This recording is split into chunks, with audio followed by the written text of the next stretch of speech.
What is up, guys? It's Doodoo Poker here, back for another video. Today we are going to be in the big blind, and we are going to talk about how to play against the small blind in the bet, call, check, bet line. Okay, it's for single raise pot. So we have 4 of clubs, 4 of spades.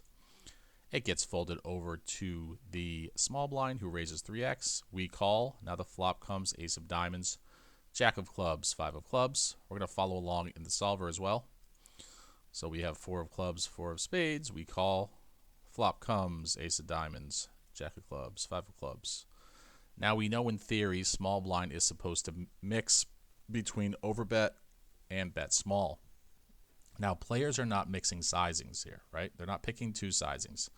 They're mostly going small. So in game, my opponent bets small. Now we have a decision to make. We can either call or we can raise. Okay, so we have to look at incentives. The first thing we want to look at is sizing. Okay, we see that a solver prefers going smaller rather than bigger. Okay, but if I change this 5 to a heart, we see the solver goes polar now. Okay, so on the two-tone boards, solvers go more merged, and on the rainbow boards, solvers go more polar. Okay, that's the first thing to note. Second thing to note is we have to look at MDA. Am I incentivized to raise this flop? Well, let's look at MDA. Okay. MDA shows bet 30 fold. GTO is folding between 28 and 36. Now people are over folding by 10 to 15% here. Look at the discrepancy. Okay, so that's a 10 to 15% discrepancy, so you are incentivized to raise flop.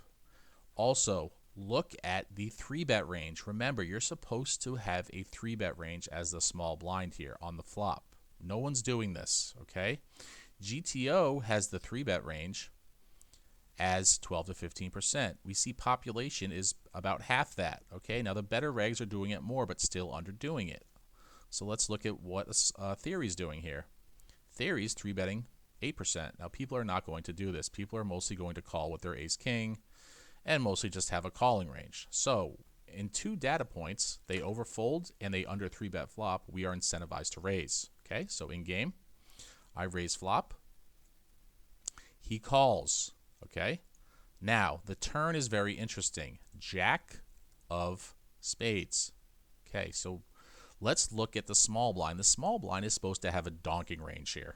Okay, he's supposed to donk almost 30% of the time. Why? Why does he have a donking range here? Because of the trips discrepancy. If we look at the breakdown, we see small blind has 11% trips in his range. Big blind only has 3% trips. Okay, so because of this range asymmetry, small blind gets a donking range. Okay, but he does not do that. So that means I should bet less than theory, right? Because small blind is probably not donking. Another reason why I should bet less than theory is if you look at the bet 30 call, check fold, let's say I bet 70% on the turn, it's overcalled. Okay? It's overcalled. Now the other sizings are a little more GTO-ish, but it's overcalled for the bet 30. Okay, so 2 data points that make us want to check more than bet. Okay, but in a solver, 4 always checks back, so we always check back. Okay, so we check back. Now the river is the important point. The river is a 9 of spades. Okay, so we check back here. Now 9 of spades. Now look at theory. Theory is mostly betting. Okay, it only checks 5%. Now people are not going to do this. People are not going to always bet their ace-x pure. Okay, people are not going to have hands like 8s and 7s. Okay, what people are going to do is they're going to be polarized. They're going to bet their jack-x, but they're also going to bet their bluffs, their king-queen, their king-10, their queen-10, their missed flushes, right? And we see this in the data. Okay, so this is the field as a single raise pot out of position pre-flop raiser, small blind versus big blind, bet 30 call, check bet for regs. What do we notice from the data? We notice bet 50 should be 25 week, it's 33. Bet 100 should be 33 week, it's 41. Bet 150 should be 37.5 week, it's 40 week. These are over huge sample sizes, okay? So we know it is over bluffed. Okay? So in game, we know this, and we call river, and it's a winning call. Okay? But wait, we're not done yet. Let's say we had a hand like 6-4 of clubs on the river. Okay? Let's say we decided to raise with 6-4 of clubs on the flop because we know they overfold and they under 3-bet flop. We know the turn. We shouldn't barrel as often because it's a donk spot for SB, and also they underfold. And on the river, we face an 85% bet. Okay? Now, we have 6-4. Okay? Now a solver is mostly folding. We should not do this. Why? MDA core principle.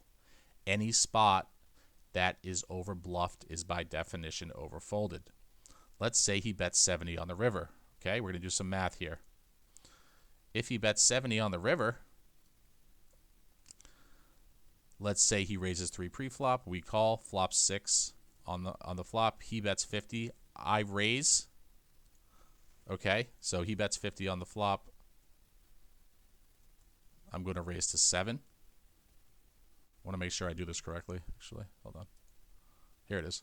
I raise 7, 20 on the turn. It goes check, check. Let's say he bets 70%, right? 14 divided by 20 is what? 70%. Okay, let's say I raise 44. That means I'm risking 44 to win 44 plus 20 plus 14, which is 34. So we do the math, and we figure that is 56% folding frequencies. So we need 56%. What do we see here? 69%. So there's a 13% overfold, and we should bluff all of our air on the river. So if we have pocket 4s, we always call. But if we have 6-4 of clubs, we always raise. Okay, this is very important MDA principle. Any spot that is overbluffed is by definition overfolded. Now the hard part is figuring out which spots are overbluffed because you need the data. Okay, so I hope this is a very cool spot. Lots of good concepts, lots of good MDA, and we can figure this all out to outperform the solver. All right, guys. If you like this video, please subscribe. New video every day, 9 a.m. Eastern Standard Time, and I will see you in the next video. Take care.